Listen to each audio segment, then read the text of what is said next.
All right, let's dive into this. I'm going to spend the first half of this discussion, so you'll have to listen to me for the next, I don't know, 45 minutes or so. And then I'm going to hand it over to Emil. And throughout this, again, Emil, he'll be commenting, all of you, as you need to, as you want to. Don't hesitate. Let's just chime in and make it happen, okay? Let's do it. One of the things, I'm going to go right to the objectives for today. And we should be able, by the time we're all done, we should be able to talk about the consequences of a failed probation or parole effort. We should be able to talk about the impact of stigma and bias on both treatment and recovery. We should be able to talk about, there are definitely 6 barriers to successful reintegration. There's probably 600. But all we need to do is be able to identify 6. We should be able to cite some examples of peer support interventions that will overcome some of those barriers to reentry. I've got a slide with more than enough that we'll be able to kind of choose from.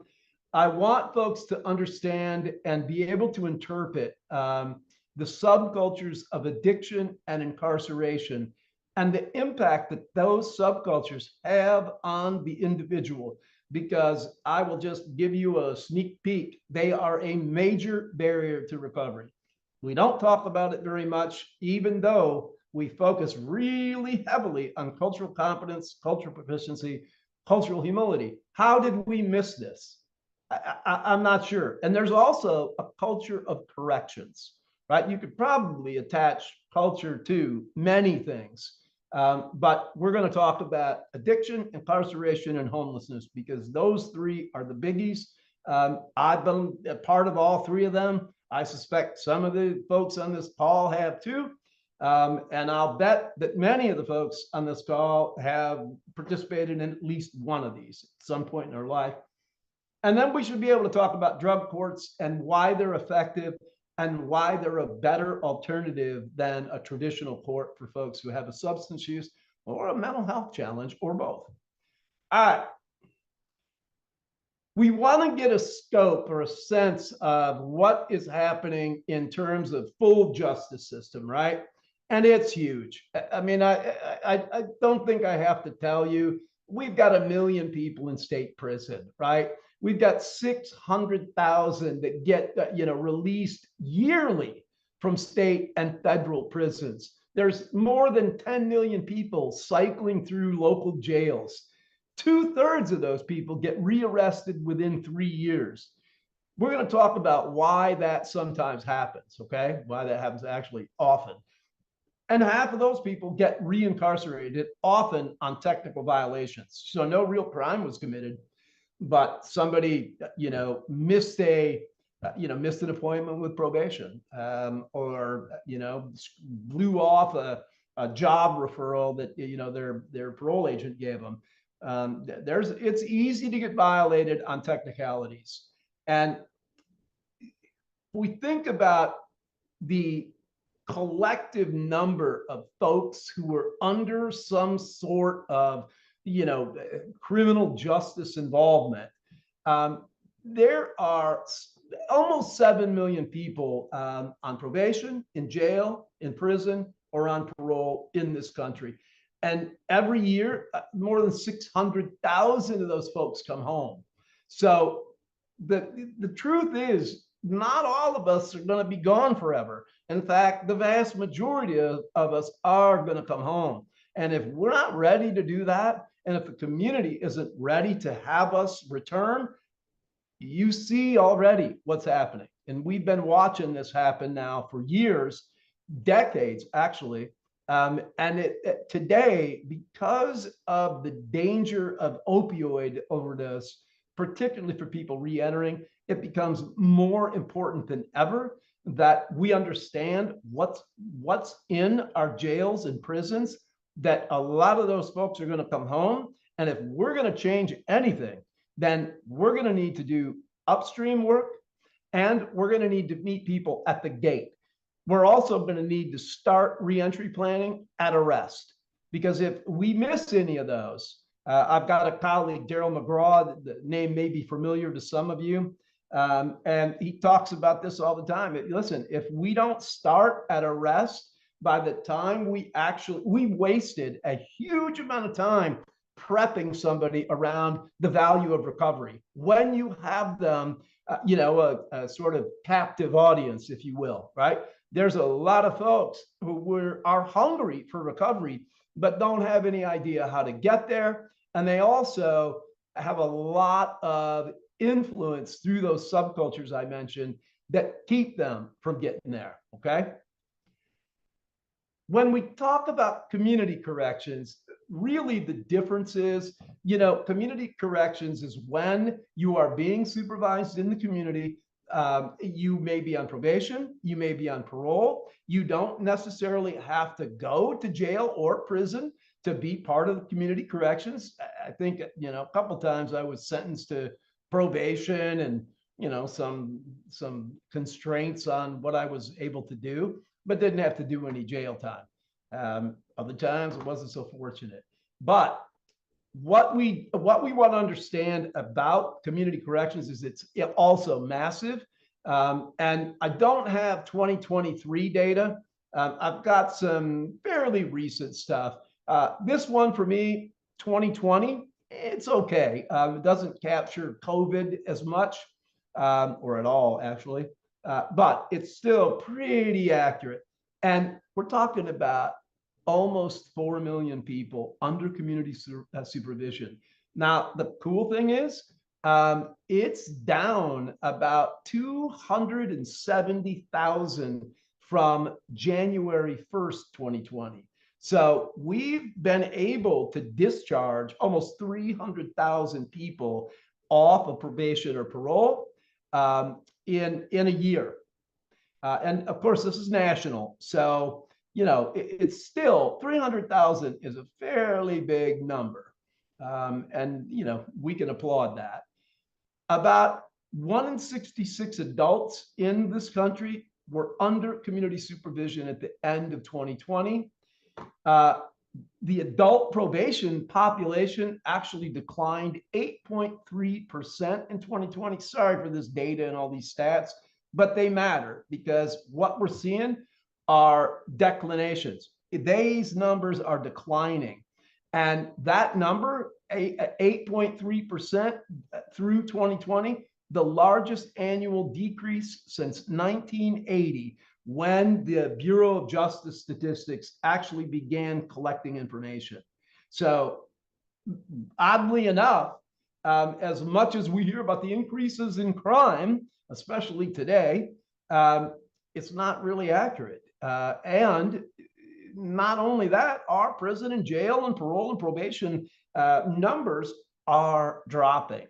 So if there were, this massive amount of crime in the inner cities, we'd be seeing it in the numbers, and the numbers aren't lying, right? So I'm going to trust these numbers before I trust any talking head that shows up on TV.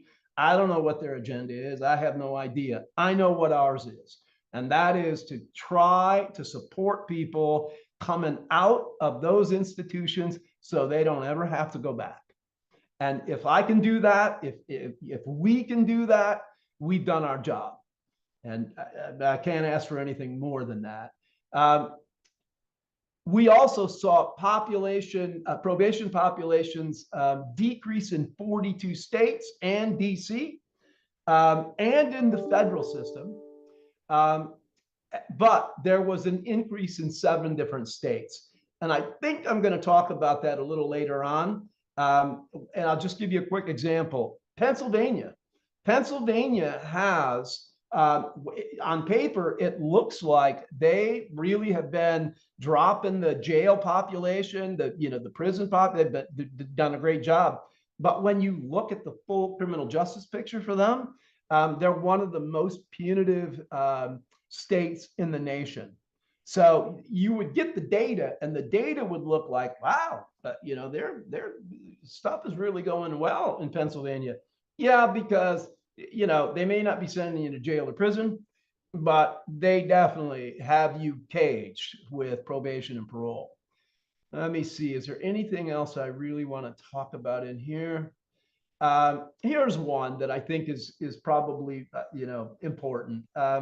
From 2005 to 2020, the community supervision rate decreased 32% from, I don't know, to 2,000, 200 and some to 1,511, and that's per 100,000 adults. So that 32% over the last 15 years, I mean, I think that's pretty significant. When we think about disparities in community corrections, they look identical to what they are in jail and prison. And this racial gap, Black adults 3.5 times as likely as whites to be supervised. And though Blacks make up 13% of our population, 30% are on probation or parole. That's very close to what we see in the penitentiary too. Men are supervised at a rate of about 3.5 times of women. That's changing a little bit. We haven't seen the numbers yet, but man, they have really gone after women. It feels like there was a shift somewhere where they stopped cutting slack to women if they were ever doing that. The number of women under supervision has nearly doubled from 520,000 in 1990 to more than 1 million at the end of 2016. That's what I mean. They just took the gloves off, and went after the ladies as much as they went after the guys. Let's see. Women accounted for 1/4 of the probation population and 1 in 8 parolees by 2016. At the end of 2016, 8 in 10 probationers, 2/3 of parolees sentenced for nonviolent crime. Drug and property crimes each accounted for more than 1 million of those folks on parole or probation. And if you get a sense of scale here, that little, flashing colored paragraph or sentence down there, if individuals under supervision for drug or property crimes made up a city, that city would rank among the 10th largest cities in this country. That is a lot of people. All right. So we know that this is a problem. And we also know that, incarceration, whether you're a corrections officer or you're an inmate headed there, there's a lot of trauma. And there is a lot of secondary trauma. First, folks come in with trauma just, kind of oozing out of their pores. I was certainly one of those folks. And we don't really understand what trauma is doing to us at that point in our lives. And then we have corrections officers who also may be showing up with their own trauma. We don't know. But what we can guarantee is that you're going to be exposed to secondary trauma while you're inside that facility. And the thing about secondary trauma, and we're going to talk more about this, is that as it accumulates, it don't go away, right? So corrections officers are often working in a trauma response, in a traumatic environment with people who have the potential to cause great harm. Not that inmates do that, but there is the potential there. That's a really important piece around trauma, because to be traumatic, and I'll hit the next slide. This, I think, will explain a little bit more. But in order for it to reach the level of the kind of trauma we're talking about, you have to have a condition or situation occurring around you that is very scary to you, that you may feel like, I could die from this. And whatever's happening, it's outside your ability to control it. Okay, so a corrections officer talks to an inmate. There's a massive power differential already. You have 2 trauma survivors trying to come together and talk. And the action of one eye roll, one you know, slight that you might feel, whether you're a CO or you're an inmate, and it's on. So what we're saying is that inmate sees the CO a threat. I'm in fear for my life, and it's outside my locus of control, whatever this officer is going to do. That is classic trauma. So you bring those two people together, and then you wonder why there is tension, there is violence. It's part of their trauma, right? And if you're doing this without any knowledge, there's no way to stop that. And the good news is we can treat trauma. We can't make it go away, but we can definitely treat it. So what I want us to understand when we're looking at something like this particular slide, trauma does affect the brain's emotion networks. By creating what's known as a fixed neural network. It's a new pathway that your thoughts are processing through. And when that happens, it keeps your brain kind of stuck in the past. And it makes being able to cope with things a lot harder. And in fact, at times almost impossible unless you practice those, skills and strategies often ahead of time. Without doing that, you can't pull that in the middle of a trauma response. You can't, because the grown up in the head has exited. And this is why when we look at the brain's functions here, we understand that it is not their fault. It is what's happened that has shifted their worldview. And here's what I mean by that. So my worldview is that life is nasty at times. People will rip you off and they'll screw you over if they get the chance. Our lives are brutish and short, and people take advantage of you whenever they can. My wife sees the world as peace, love, Bobby Sherman. People are inherently good. And what makes the world go round is love. I love my wife for that perspective, but I can't get there. And I can't get there because I'm a trauma survivor and I've had a change in my worldview. This is really that simple. There's something else about this network that I'm just going to touch on. And it has to do with how a person who has an addiction has their reward system hijacked. It's very similar to what happens in these changes in the brain with trauma. And the only difference is, instead of shifting your worldview, it changes your reward pathway. And it basically hijacks that reward pathway. And this is one of the reasons, particularly with people who have an opioid use disorder, that they'll tell you, I don't have a choice to use. I have to use. And it's really hard to understand that if you've not been there. But part of the reason for that is because their reward system has been seriously hijacked, and it takes time to reset it back to normal. And the truth is, there are many people who have an opioid use disorder who are never going to get back to normal. And no matter what they do, their brain will not produce enough dopamine that they will feel normal. Exactly, Bethany. That's exactly right. It screws up your dopamine production and it ties right into that.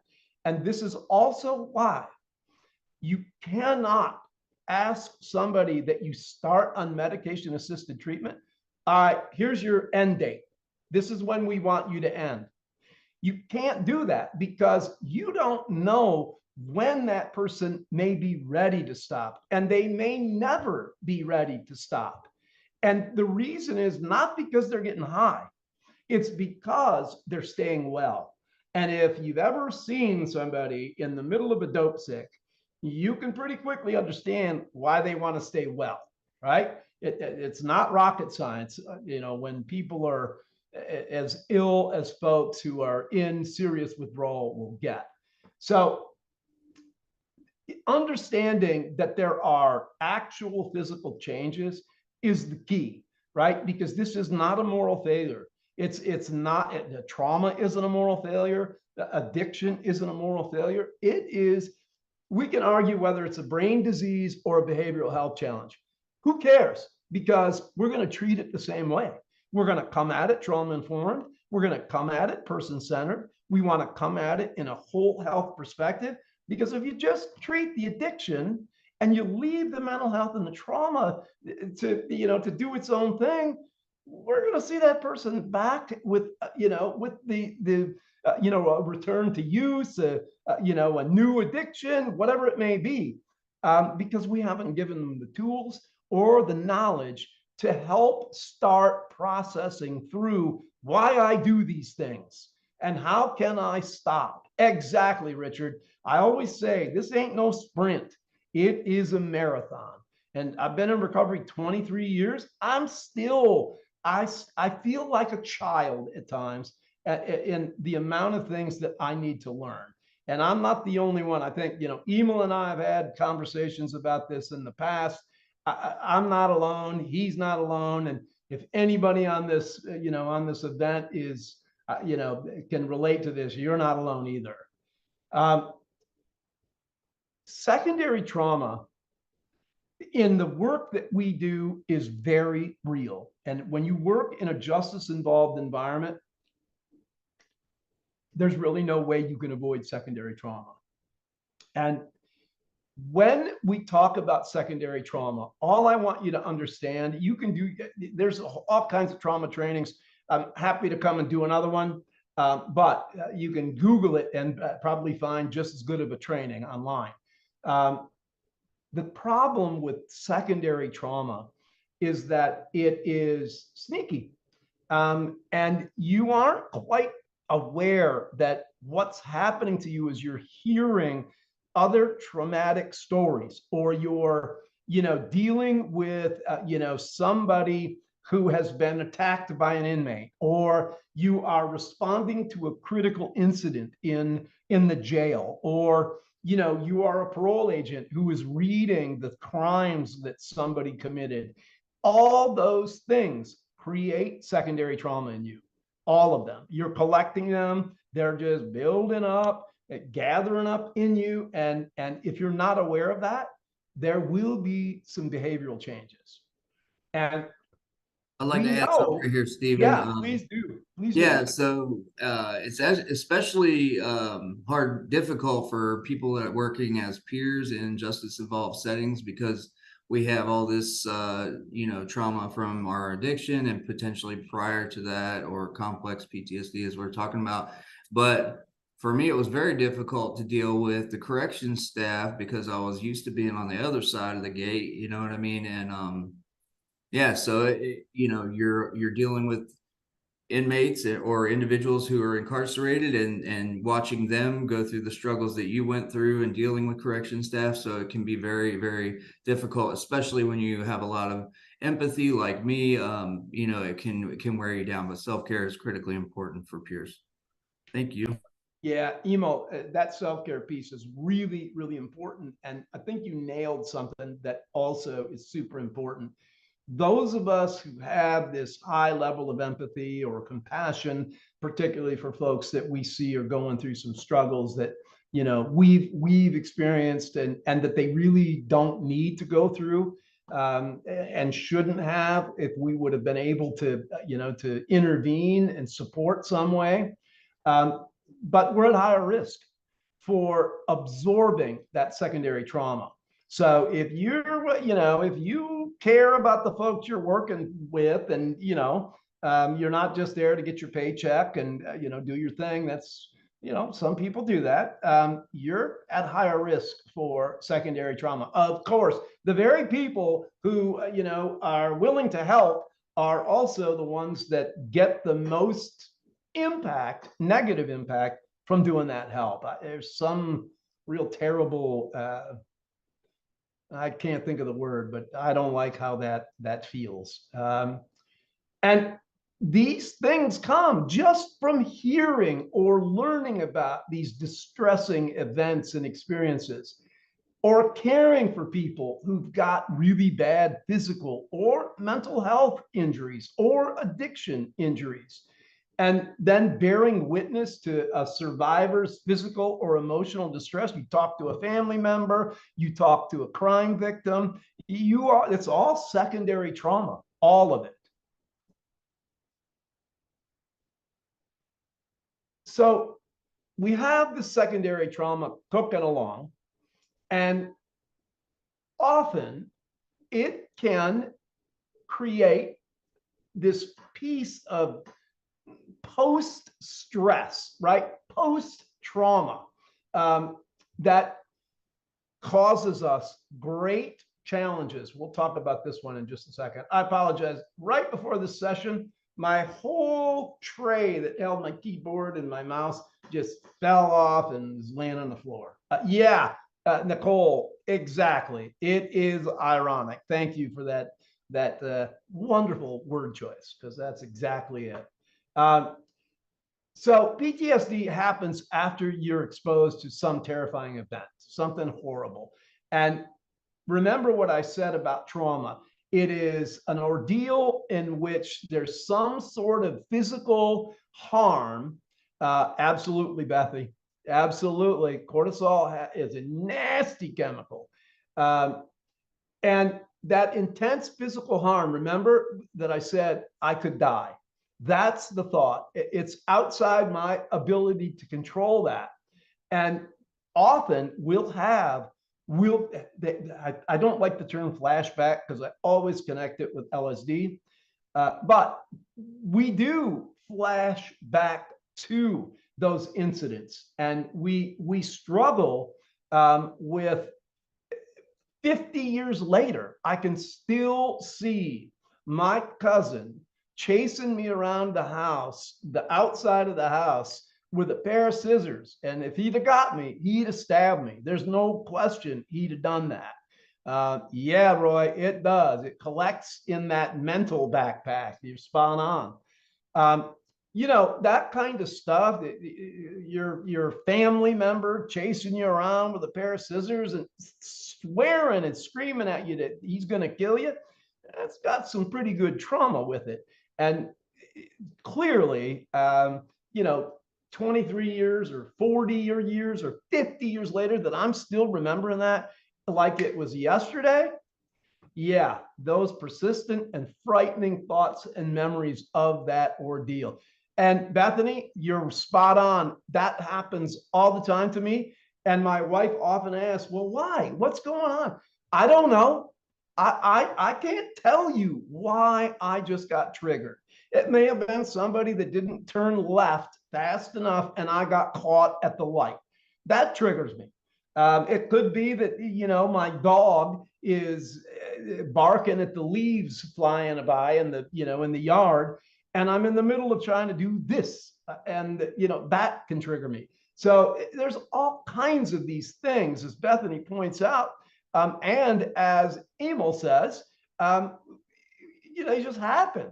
And it's why it's really important that we understand the strategies we need, that help us overcome the response. It's not going to stop that tick of trauma, but we can grab hold of it, and we don't have to let it manifest. And I'll jump out of the car and drag that person out of the other car and probably get my buns kicked today because I'm old and I can't breathe because I smoked for most of my life. But I think you guys understand that's the kind of rage that happens to folks often, who have PTSD. Before I go to complex PTSD, one thing I want to talk about here is how the worldview changes with PTSD. And with a single event PTSD, you still have a bit of a worldview change. But I'm going to use my wife as an example. She was raped pretty violently in her 20s. She's, in her 60s now. She'd probably kick me if she heard me say that. But she has serious PTSD around that incident. The thing is, My wife, when she gets triggered, usually it's like going to Kroger at 10 o'clock at night. She's not doing that because she's not walking through a dark parking lot. She won't walk my dogs at night, that kind of stuff. That's it, right? She doesn't have, she doesn't stay triggered. Her trauma button doesn't get stuck. Uh, and within an hour, all that stuff is gone and back to normal. That ain't how it is for folks who have complex PTSD. And the difference is that complex PTSD has, you can see, it incorporates all the symptoms of PTSD, but it's really around relationships. And it happens repetitive, and it often causes direct harm. And as I've been saying, these effects are cumulative, right? So as that brain is expecting this ongoing danger that you faced through childhood, it does affect the development of your sense of self and the world. And I told you before, my wife, peace, love, Bobby Sherman, me, be careful because people are out to kill you. You can't get more of a contrast in how those two worldviews are. And thank God that, my wife puts up with me because those perspectives that she brings are often the difference between me just going off or getting a hold of that trauma and the trauma response and dealing with it in a appropriate and effective way rather than some of the ways I've done in the past. When complex trauma is developing, it develops at earlier stages of development, and it happens because it's repeated, right? And it's often involving a relationship that's supposed to be a safe one. So when we have this complex post-traumatic stress disorder, it does have all the symptoms of PTSD, but it's different from that single incident, that rape trauma, because the impact on your nervous system is around attachment. And that gets deeply ingrained as a young person in a complex trauma situation. That relationship trauma, that's what we're talking about here. It's the relationship between you and the people who care for you and that are supposed to love you and keep you safe and all of those kinds of things. So your brain, as it's dealing with a parent, a uncle, a foster parent, whoever it is that's in your orbit that is supposed to be where you would find sanctuary, safety, support, that isn't happening. And it doesn't have to be physical. It can be verbal. It can just be neglect. It can be abandonment. It can be all of the above. So think about that for a second. Relationship trauma. The very people that we thought were going to be safe and there for us weren't. And so as we age, how hard is it going to be to develop a trusting and loving relationship with somebody? Because the very people that were supposed to do that for you didn't. And my worldview, because of that, I have complex PTSD. I have an ACE score of 9. I think I shared that earlier. I tell my wife all the time, and we've been together now 23 years, I trust you 97%. That's how much I can give you. I trust my dog 100%. I can only trust my wife 97%. And the reason is I have CPTSD and I'm going to protect myself because ain't nobody going to do what my family did to me ever again. And so I just shut that off, and I am always prepared to fling up a wall. And as I tell my wife, I will cut it off like a diseased limb and I'll cast it aside and I won't think about it again, because that's really been a big chunk of how I've coped in the past with things that, are traumatic for me. Your brain and your nervous system adapt to expecting ongoing danger, and it compromises how we see ourselves and how we see the world around us. And you can't even, I mean, no kidding, right? No kidding. If all you've dealt with for your young life has been bad stuff, you would change how you see the world. I certainly did, and there's a whole bunch of trauma survivors who, would say the same. It becomes deeply ingrained and instilled in how you think, how you feel, and how you function. You could develop something like constant hypervigilance. What that means is that you are walking around in a state of fight, flight, freeze, fawn readiness all day. And if you can think about the chemical dump that is happening, epinephrine, right, adrenaline, cortisol, norepinephrine. It's a chemical soup, all of them bad, all of them designed to shut everything off in your brain except emotion, so that you can, in an instant, make the decision to run, to freeze, to hide, whatever you need to do. So if that's happening to you, how do you move through your day then in an environment like a penitentiary? How do you do that? Because the moment you step foot in the penitentiary, you're going to become hypervigilant. It's a threat, it can be outside your locus of control, and you're in danger. You are going to have hypervigilance. And almost every CO that I've ever met, ever worked with, ever had to take orders from, I can see that today, that they absolutely have been operating in hypervigilance, and so have the inmates. So have our brothers and sisters who were locked up. I hate the term inmate, but everybody understands what that means. So you have this hyper arousal, this hypervigilance, because what you did is cope with the kind of abuse that you did or neglect as a kid. And because of that, complex PTSD is much deeper, and it takes longer to repair, and it takes longer to heal.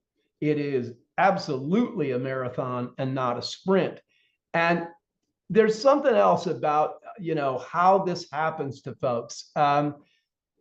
Individuals who experience these higher levels of childhood trauma, they're at additional risk for health problems, heart disease, COPD, behaviors like smoking, drinking, drug use, and the impact of these after effects will cause a lot of us to isolate. And I'm definitely one of them, because I don't want to be around people because they're dangerous, right? And they impact my self-esteem, and they have great power to change how I feel about myself.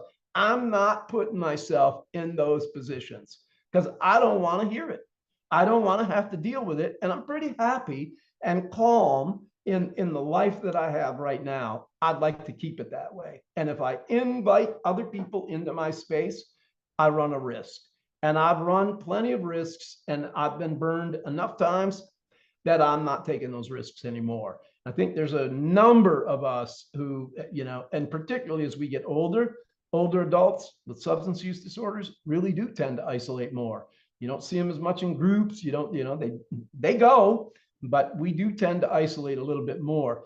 It keeps us safe, but it also leads to despair and suicidal ideation, because I certainly have had that at times. And then that increases the possibility of modeling those same behaviors to the folks around you, like your kids, right? This is why we have intergenerational cycles of trauma. That's why. And if you notice on the slide, the last bullet, effects are cumulative. That's what I'm saying. They don't go away. They're going to be with you. So when we are, dealing with somebody who is a trauma survivor, and we're trying to engage with them, We know, I just told you, avoidance due to expectation of not being truly seen. I won't go to crowds.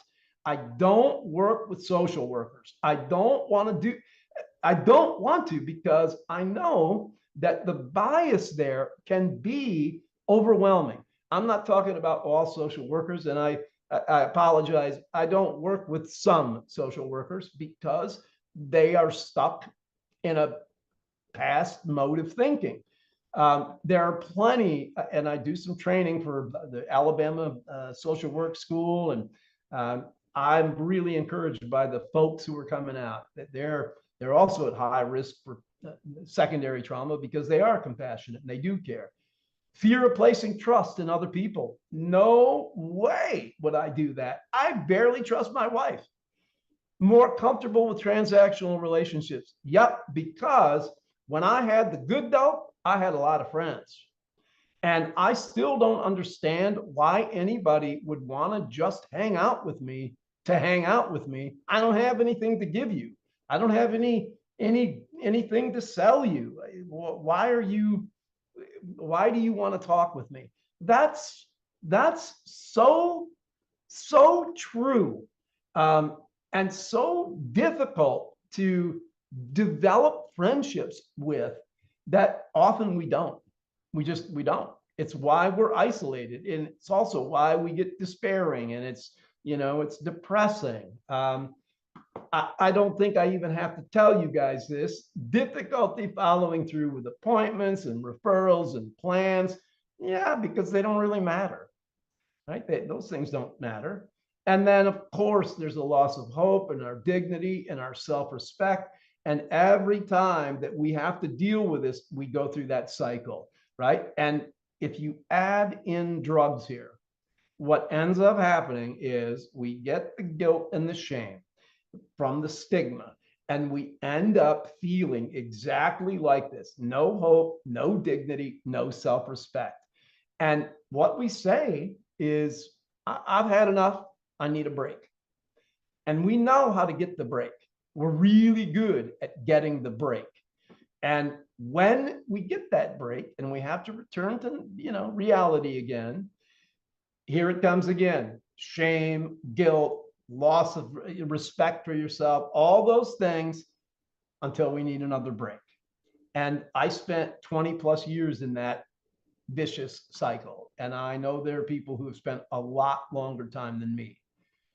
We can re-traumatize people simply by a lack of privacy.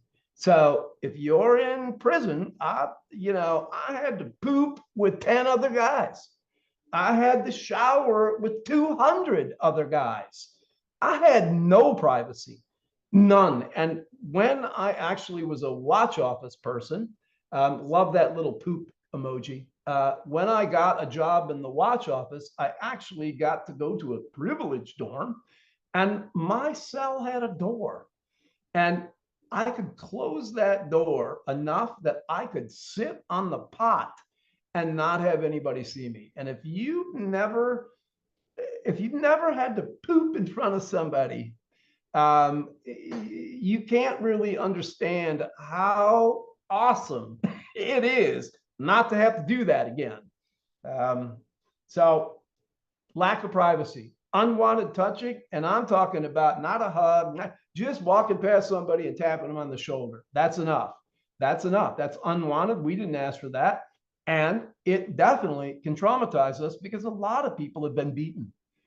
Uh, Embarrassing or distressing questions. We get asked them all the time at intake, at reception. We'll get them asked by COs, by other inmates, by we get this a lot. And it's traumatic, because it brings us back to those moments and those things. Expert versus partnering. I know what's best for you, and this is what you need to do. Or tell me what happened to you, and how I might be able to support you right now. What is it that I can do for you?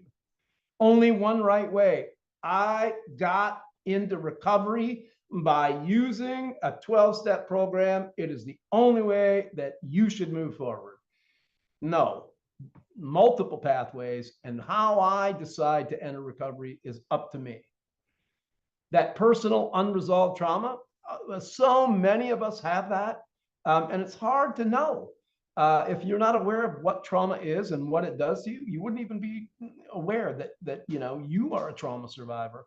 I remember when I had the sort of realization that I had been just exposed to tremendous trauma as a child, that it devastated. I mean, it knocked me off my feet, and I ran out of the room, and I processed that for a week at least, and then I realized trauma is trauma, and it doesn't matter how you get it, how bad it was. Once you have it, it stays with you for the rest of your life. Institutional inequities. Listen, we already know equity within a penitentiary, within the criminal justice system, is non-existent. And we've seen what happens to our Black and brown brothers and sisters, the disparities, the number of people that are incarcerated. We know that there is inequities here. Staff bias. We're going to talk a little bit about stigma and bias. I mentioned that earlier. I think, honestly, bias is probably the worst out of the two. You can step over stigma, but what you can't do is, when you're sitting with that clinician, when you're sitting with the probation officer, you can't get away from bias. And we all have it, and it gets triggered in milliseconds unconsciously. So if you're a white person and a Black person comes into your office, within milliseconds unconsciously, most white people in America, when they see Black or brown, they instantly think of danger and violence. And there's a couple of other ones, but the danger and violence one really stuck out to me, because that's the knee-jerk bias that is happening to some white people when a Black or brown person just enters their space. And even if you're aware that you have this bias and you are doing everything you can to push that bias aside, compartmentalize it, set it aside, and do your job, it's still likely that the way you deliver care is going to be substandard compared to how you would have delivered it had you not had the bias. And that's not just coming from me. There's plenty of research behind that. If you're interested in looking at any of that, just Google Project Implicit and go take a couple of those little, they have little sort of case studies. You'll read through them, and then you can answer some questions. If you do that, I just encourage you, make sure that you leave some time for processing after you're done, because you're likely to find some things about yourself that you're not going to be real comfortable with. I don't care how advanced you might be in a recovery, or you're probably going to find some stuff that you didn't realize. And it's really important that we do, right? It's important that we do that, because we can't grow if we don't know. It's just not going to happen. So with all of this trauma happening, why do we do a trauma-informed approach? Well, because we know that trauma has a direct impact on all of us, not to mention all the indirect stuff that comes with it. It's important that we understand how to respond. That CO dealing with the person in the cage, if they understand a trauma-informed approach, they have great power to de-escalate what's happening. And the challenge is, if both of them have a trauma response, remember that as this trauma gets triggered, it's just like addiction. Once it gets triggered, you run on your brainstem, on your emotions, and the grown-up that lives in that prefrontal cortex, the forehead, leaves the room. So you have no grown-up in this conversation now.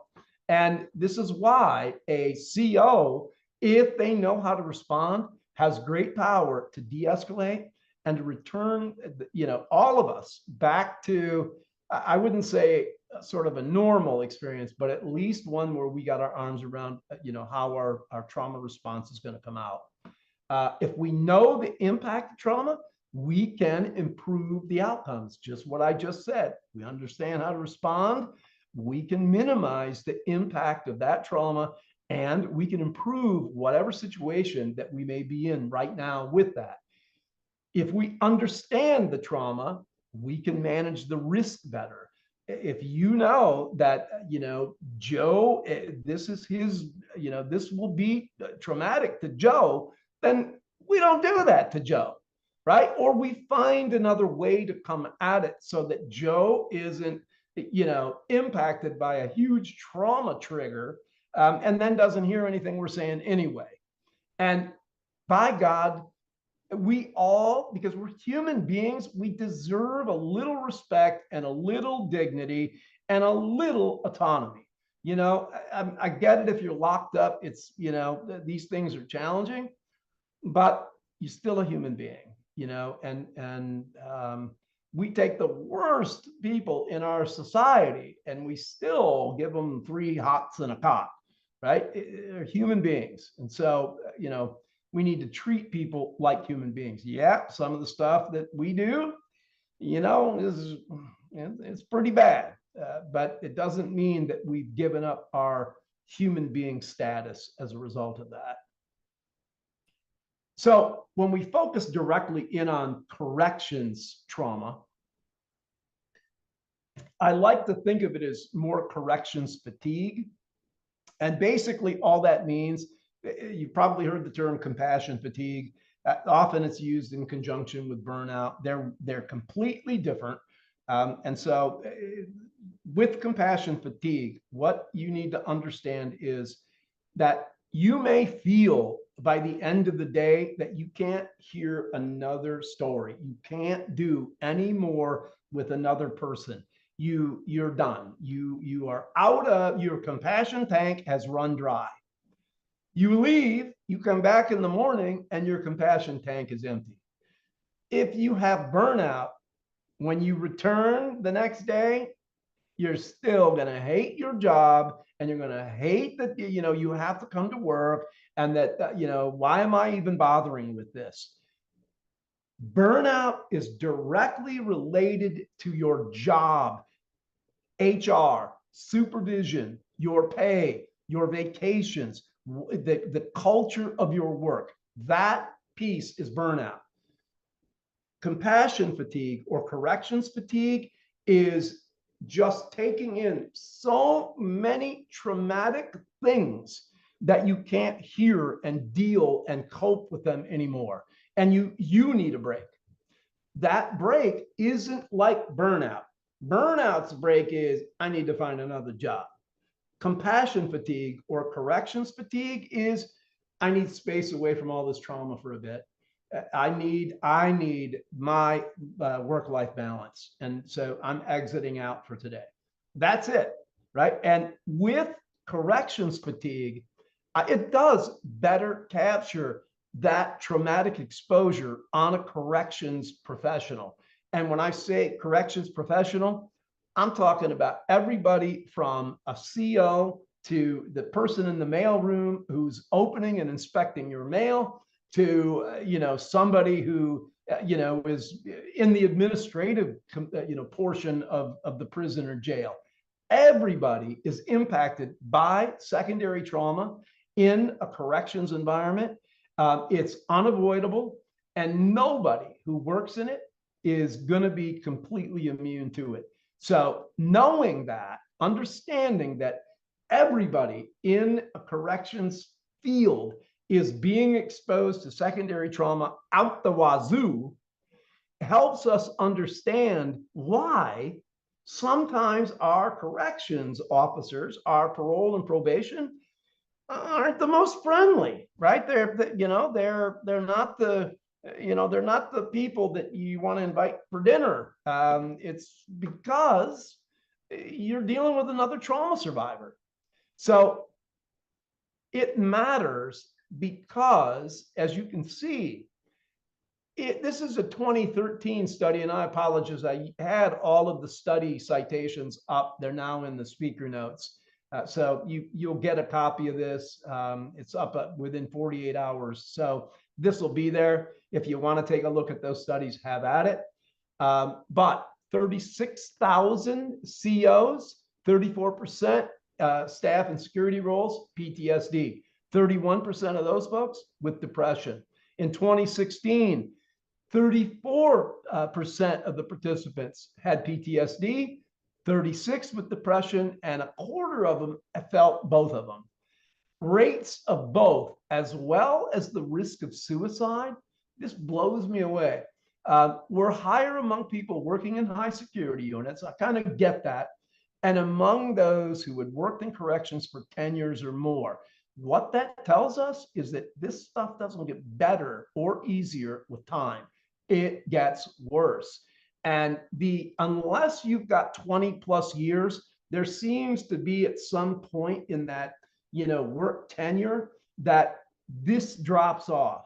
But it's way down the road. And I can't imagine that, you're not carrying a ton of secondary trauma if you spent 15 years in a penitentiary.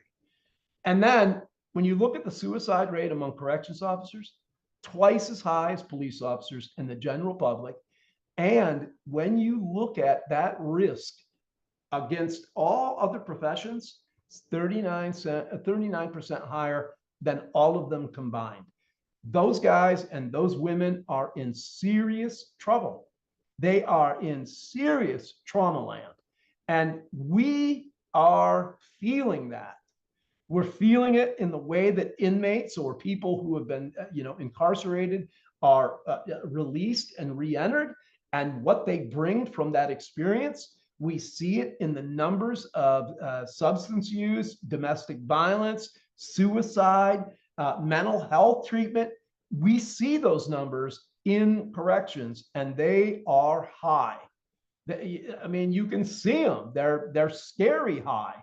And what's worse is that nobody talks about this for COs. We talk about it for the folks who have been incarcerated, and often we just point the finger at the COs that they're a big cause of a lot of this trauma. Well, it's true, but they are getting all of our trauma too. And you can't ask people who are constantly hypervigilant, constantly under this threat that's outside their locus of control, just be trauma informed. Just, say hi, be compassionate. It's not, this is a marathon. It's not a sprint. And one of the first things that we need to do is make corrections aware, right? Nobody is talking to them.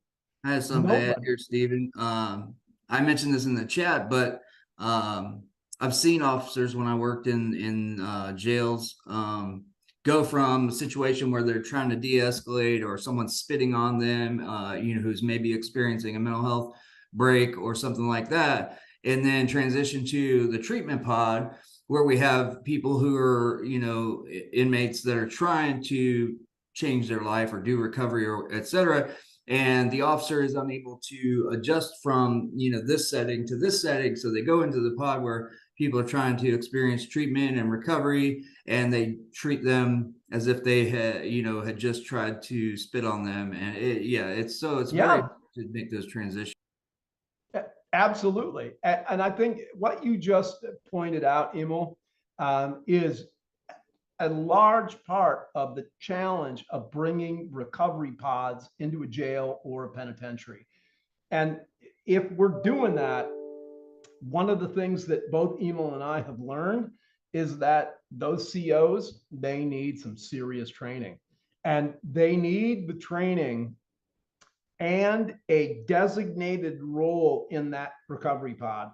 Because if they don't have that and they're moving from custody and control in their, kind of high security areas and then over to the recovery pod, you can already, the mentality of coming from high security is there. And they enter this, more lax, you have more freedom. That's a hard transition for somebody whose job is custody and control. And that's what COs do, right? Custody and control. And we're asking them really, in some ways, to become mental health providers. That's not something that they signed up to do.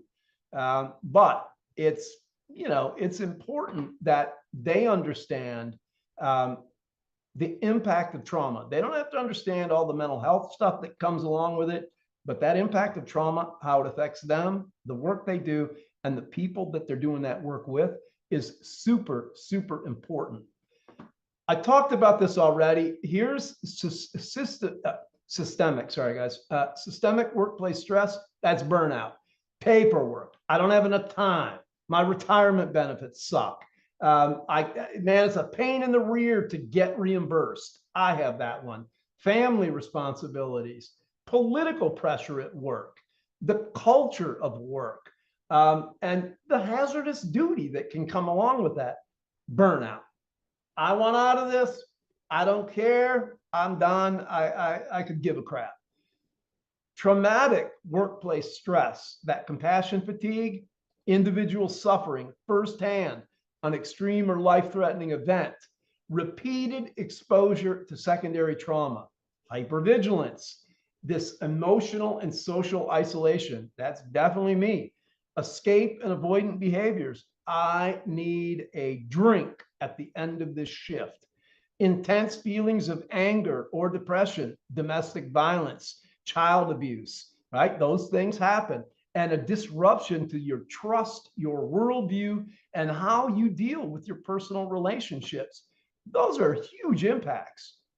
Imagine what this does when that person leaves the organ or the facility and goes home, carrying their hypervigilance, carrying all that secondary trauma, and you need some time to chill and get beyond that. But what happens when you walk in from work? If you've got a family, they're going to want some time with you. And a lot of times we can't give it, just can't do it. So what does that look like to the family?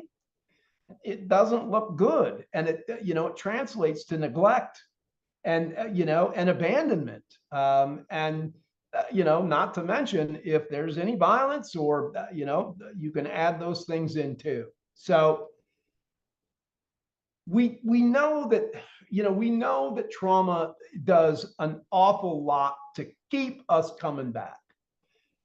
It's the unresolved trauma that drives these behaviors, right? So when we look at the big challenges, we know mass incarceration is not just a public health crisis, it's an atrocity. And we know that it absolutely disproportionately affects Black and brown individuals.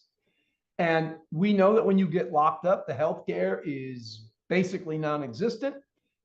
So if you've got other health conditions, you can expect them to get worse. The whole system is just rampant with stigma. It's severe and it intersects with other stigmas, biases, intergenerational trauma, you name it. It all kind of interacts with each other. There's a lot of intersectionality. There's disproportionate rates of suicide, of mental substance use and physical disorders, disabilities, and not to mention the really difficult challenges when we're asking people to re-enter. And all of those are made worse by stigma and bias. And, folks, if they don't know what's going on through a lack of resources or support, they're just destined to repeat what they've been doing all along. When we think about the direct barriers, stigma and bias, addiction, mental health challenges, homelessness, unemployment, that criminal record that gets your application round filed before anybody even looks at it, collateral consequences. If you don't know what those are, it's just regulatory and licensing issues for people who have felony convictions. And They do things like, you never know about these while you're doing the plea deal or going to trial or whatever and getting ready to be convicted or plead to something. Collateral consequences are, here's an example. I've been to prison. I can't get a barber's license. I cut hair in prison. I can't get a barber's license.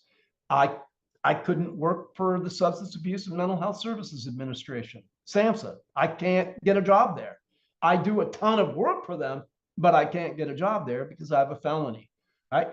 Those are collateral consequences. And here's the thing. There are more than 40,000 of those things on the books right now in this country. There's a website you can go to. It's, if you just type in collateral consequences, you can look at your own state and see what those collateral consequences are in your state. Why that has value is because when you're working with people who are justice involved, you can help them understand what is going to work for them and what's going to be outside their reach. And it's really important that we are transparent and honest, because those of us who are justice involved didn't get much of that, from the arrest all the way through, not to mention what has happened in our personal lives. So these are serious things. They have great significance in stopping people from moving forward in their recovery, because you can't get a job, right? You can't do the things that you want to do. We got no social support because of the stigma and bias. There's really often a low education. I mean, I got a GED, right? And a lot of my brothers and sisters who were down, they don't even have that. Same thing with work histories. Mine was so bad, I wouldn't even list it. Poor health. This is a big one. Returning to a high crime neighborhood. What do they do when they release you? You go back to where they popped you at. What? That's the worst place that you could send me. Family violence when you come home. It's common. Unemployment, 5 times greater than the rest of the population. Peer pressure, which connects to the culture of addiction and incarceration. Excuse me. The only thing I'm going to say about stigma comes right out of Dr. Volkow's mouth. And what she says is, beyond just impeding the provision or the seeking of care, stigma may actually enhance or even reinstate drug use. And it plays a key part in the cycle that drives addicted people to continue using drugs. And I don't know, I've seen a number of folks in the chat who have very similar experiences here. I'll just say that when I read this, what I understood really quickly, sorry, I just got sidetracked by a really interesting comment. Apologies. I'll respond to this shortly. My own experience was this. You think I'm a dope fiend? I'll show you what a dope fiend looks like. I will run the wheels off this MFer.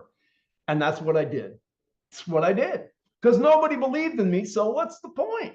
Why would I care about being sober if I can't get a job? I can't find a house. Nobody likes me. Nobody cares about me. People are ignoring me. They step over me in the street. I don't care anymore. I just don't care. Give me that rig. It's that simple. And it happens a lot. And it's directly connected here. And this is of everything that I share today, personally, Emil, when he shares, I hope that you take everything away that he's got to say. But if you remember nothing else, remember this. There are subcultures in addiction, in incarceration, and in homelessness. Let me give you an example. If I said Newcastle Brown smacks you down, who knows what I just said? Kind of expected that from you, Emil. But do you know what I just said? What does that mean? That brown Newcastle is Brown. That's some good dope. There you go. We're talking about heroin. We do that to keep you out, right? We need language that helps us identify members of our tribe, allows us to speak in code, allows us the sanctuary of being with like people who won't judge us for the things that we do that everybody else judges us for. And those pieces, when we get burned in the mainstream community somehow, we get lied to, we get, somebody says, well, come in, we can help, and they take your kids away and they send you to jail and they suspend your driver's license. We don't find that real helpful. Even though we understand, we don't find that very helpful. And if you're asking us to return to that, why? We're not going to risk that again, right? We're not going to do that. Where are we going to get our support? From the subcultures that we have been living in, thriving in, know all the rules about, and get our needs met there. We can't get that in the mainstream community. Doesn't happen. So this isn't me talking about this. There's plenty of research that's around the impact of culture as a barrier to recovery. But the reason I raise it with everybody is because, particularly for opioid use disorder and for methamphetamine, we live in that enmeshed culture. So when he talks about 3 types of subcultural involvement, that enmeshed involvement is full immersion in the subculture, full immersion. So you have a really tight network. You have to, in order to get what you need every single day, 3, 4, 5 times a day. And if you don't have that, you'll be dope sick all the time. So we protect those little, networks. We'll protect them with our lives because they're that important to us while we're in the middle of that addiction. And just think about how difficult it's going to be to pull somebody out of that subculture and back into the mainstream community. It's next to impossible. Think about it. It's next to impossible because every time something happens in the mainstream community that is scary, that could be, have some negative impact, we'll run back to those subcultures because they'll accept us and they'll welcome us back.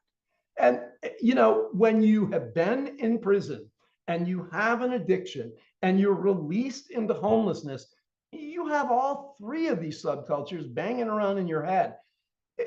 When I left prison, it took me 6 months to be able to look a person in the eye again, to have a rational, normal relationship with a Black or brown person, because what happens to you in prison is strict segregation. You take that shit out with you. You don't leave that at the gate when you're gone. And it takes time to get beyond it. It's the same thing with homelessness. All of us know if you work with people who are experiencing homelessness, their grapevine is faster than my email. And they'll know stuff that you aren't even aware of long before you get to be aware of it. So those subcultures have great power. And the only way that we're going to pull people from those subcultures is to offer them a culture that is better. And the only culture right now is the culture of recovery. That's it. And, if we can't bring that to the table, then we have a real problem. And the reason we have a problem is because of those subcultures and because people are saying, come back to us. And it's real easy to return there when you've had a bad day. All it takes is a buddy to show up. You're talking about how crappy your day is. He shows you a syringe full of some goodie and off you go. It's that simple. And you've got your peer supporter right alongside of you, encouraging you on, filling your spoon for you. It's real hard to step away from that. So, all right, you've heard enough from me. Boy, have you ever heard enough from me. And I need to check time because I think we may be really close. We got 5 minutes left, Stephen. Jesus, I'm so sorry, you guys. Oh man, Emil, you should have jumped in and stopped me. No, All it's right. okay. It's okay. I already spoke with Isabel Kai about potentially having a second round where we could discuss the peer involvement in the trauma-informed corrections. I'm going to go ahead to the next slide though, and kind of give you guys some of the basics here in the last couple minutes that we have. So the importance of people with lived experience in trauma-informed care, whether it's corrections or in the community or wherever. So peers offer a unique opportunity to help people build rapport, you know, gain trust, gain empowerment between people, you know, that are in similar situations. Um, One of the things that I really like about peer support is that research has started to show that people who receive peer support feel like they've been more successful in their own reentry efforts, and that's really the marker there. Reentry planning should begin at arrest. I don't know. I've mentioned this a few times in the corrections environment, and they look at me like I'm crazy. But some of the things that could look like is giving people Narcan when they're admitted into the jail and their property, so that they get released. They have that Narcan, so at least if they do decide to use that, potentially they could reverse that overdose, because people that are incarcerated are super high risk for overdose when they get released. It is vital 120 for, times. Yeah. yes, it's vital for employers and correction staff to provide guidance in determining best process for peer engagement within the facility. That's another challenge, is bringing peers into the facility and incorporating them and integrating them properly. But that's a discussion for another day. Yeah, but you have to have the leadership's buy-in. And if you don't, the lift will be too difficult, too challenging for any peer to accomplish on their own. Next slide, please. There we go. Facilitating successful reentry through peer support services. We're able to mentor people through this process of justice involvement, supervision, incarceration, and, you know, modeling a healthy, productive life is extremely important because when I was incarcerated, I didn't have anyone that lived a healthy, productive life. So it's, and I mentioned this in the chat, you know, if you want to escape these subcultures, you really have to focus on building new relationships. And I can't stress that enough. You know, relationships for me were, when I first got into recovery, it was a relationship with my probation officer, and you know, building relationships with people in my community through things like community service and stuff like that. And you know, here I am today, 5 years down the track, and I'm director of this nonprofit organization. So you know, modeling that behavior is extremely important. We develop practical changes or practical approaches and to setting and achieving goals. That's one of the primary things that we focus on here. Setting goals using recovery capital scale and helping people make small incremental progress towards those goals. We build trust to those who are receiving services and supports. And correction, always almost is seen, correction staff is seen as an adversary rather than a source of support, and individuals are often ignore or don't participate as minimally as possible because, you know, they think that they're the man, you know what I mean? So, and Stephen mentioned this earlier, but having a correction staff who's dedicated to potentially like a recovery pod is extremely important, because those officers have an opportunity to kind of be impromptu recovery coach. And there is some specific training for officers around how to be a recovery coach while they're in those types of settings. Let's see, I'm going to skip ahead to the Flagler slide. Stephen, it's 2:30 already. Yep. Let's just do that. Yep. I'll roll the video and then we can let you guys go here. So go ahead. Only on 6 tonight, an exclusive look inside the Flagler County Jail and real raw conversations with inmates about the first ever all-in addiction treatment program inside the jail. The sheriff just gave a shocking number. He says 80% of all inmates coming into his jail are addicted to some sort of drug. So just in the last couple of months, using federal grant money, he converted a section of the jail to help inmates with their addiction if they agreed to actually take the help. News 6's Eric Von Anken gets the first look at how the inmates say this is getting results together. I committed a felony on St. Mary's Catholic Church. Michelle Wilburn tells me she stole a donation bag from a Flagler County church. She was high at the time, she admits, yet again. I have been in and out of jails and institutions all my life. What makes this time different? I'm gonna try not to cry. Take your time. Is that,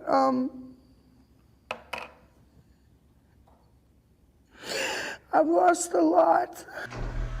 Good morning, guys. This is what's different this time. This is going to be ongoing, all right? Inmates who are addicted to drugs or alcohol live together Perfect opportunity to practice in here. and recover together. They spend every day, all day, I've used for 40 years. with each other All right, so we're going to back up. and with their counselors. The first time addiction has ever been addressed inside the Flagler County Jail, the sheriff says. If you're not treating the addiction or the mental health issue or the combination of both, then they're going to leave this jail and eventually they're going to come back. Sheriff Staley estimates half of all inmates struggling with addiction do come back. They're all, eating, breathing, sleeping, recovery. So he asked the new jail chief to break the cycle and create 2 dedicated, isolated pods entirely for addicts, led by certified counselors. I hear accountability. And recovering addicts. I was basically just like these guys, so. One pod is for men. I know too many people that are on drugs. Like Joey Samuels, back at the Flagler County Jail now for a 14th time. His 2 brothers are also locked up, and so is his dad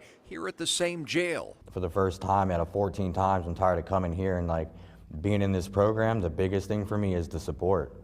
I've never had so many people sitting in one room support my sobriety, recovery, or even my absence away from my own county. And this is our female housing unit. The other pod is entirely for women, like Michelle Wilburn. You've been trying a bunch of times, but you believe now with what you're learning, it's going to be different. I know beyond a shadow of a doubt it's going to be different because something has changed within me that I didn't recognize before. The inmates will graduate from the program and be released here in May, but it doesn't just end there. One of the other things that the program does is check out and figure out where these inmates are going to go after they walk out of those doors, whether it's a treatment facility with supportive family members or, if nothing else, a sober living facility. At the Flagler County Jail, Eric Von Aken. I want to add one thing real fast to that. One of the guys in that video is now the director of a different nonprofit organization here. One of the guys that was wearing an orange jumpsuit, he's now the director of a sober living. And, I love the trickle down effect of peer support and how it all, flushes out to see so many people in the long term being helped. Emil, listen, thank you, brother. I know the work you did there because you and I kind of, we conspired for good trouble. Yes, we did. But what you did in that area alone has changed the lives of an awful lot of people, and it's shifted perspectives of the criminal justice system in the state of Florida. And I know that because I've done a bunch of trainings after Emil. Folks, I'm going to bring this to an end. What I want to say real quickly is the few slides that are left here, and I apologize, I got dived into other stuff. These few slides that are left are self-explanatory. It tells you about the barriers and challenges. It'll tell you where you can find peers. If you're looking for reentry support, it tells you some settings, and it shows you the barriers. Okay, so everything is here that you just hear me say. These barriers. I'm showing you this because I want to make sure that you have this access to all of the peer information, because I really wanted us to cover it. I think I will make it first next time. There's a little bit about harm reduction. There's a great video on drug courts right here. Just take a minute to watch it. It's only not even 2 minutes long. Here's the stats. And then this is Emil and this is me back in the day. We're in front of you today, and those are not the people you see anymore. So folks, thank you for your time. Thank you for everybody that showed up and just hung in there and stayed with us an extra 5 minutes. I hope to see some of you on Friday, and enjoy your afternoon. Thanks again for showing up today. and participating, because it all mattered. I can close us out.